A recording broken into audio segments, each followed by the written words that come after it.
Nice. So another unique thing that stands out about Saglo is that while many firms focus on ground up development, your strategy is centered on acquiring existing shopping centers. What's the philosophy behind that approach? Well, when you look at investing in real estate and any type of real estate, whether it's ground up, whether it's existing, and whether it's retail, multifamily, office, or industrial, you're evaluating what kind of return you could potentially get and have gotten, and that's the track record, and the amount of risk that you think you're going to be taking on or have taken on.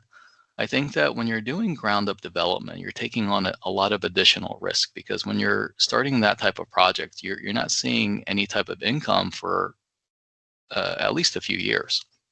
And there's a lot of variables that you are dealing with the ground up that you don't have to deal with as much when you're buying existing properties that are income producing. A few of them are the municipal risk. When you're trying to get a zoning change or plans approved for ground up construction, that time and even the potential approval or disapproval from the municipality, that's a huge variance, and that's a risk factor.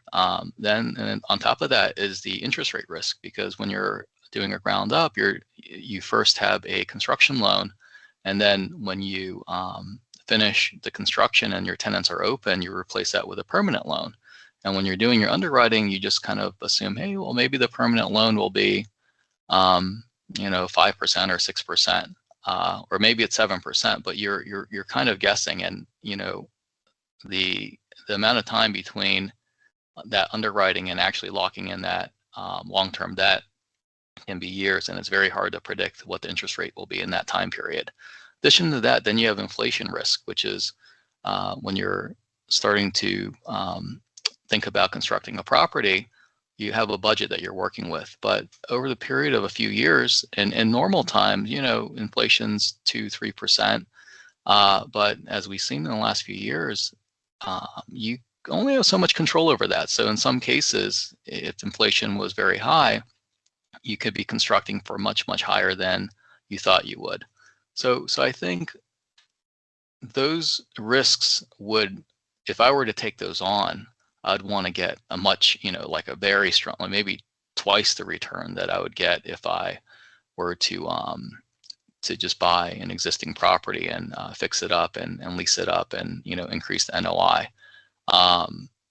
When we looked at it, we haven't been able to find ones that we can make that much return.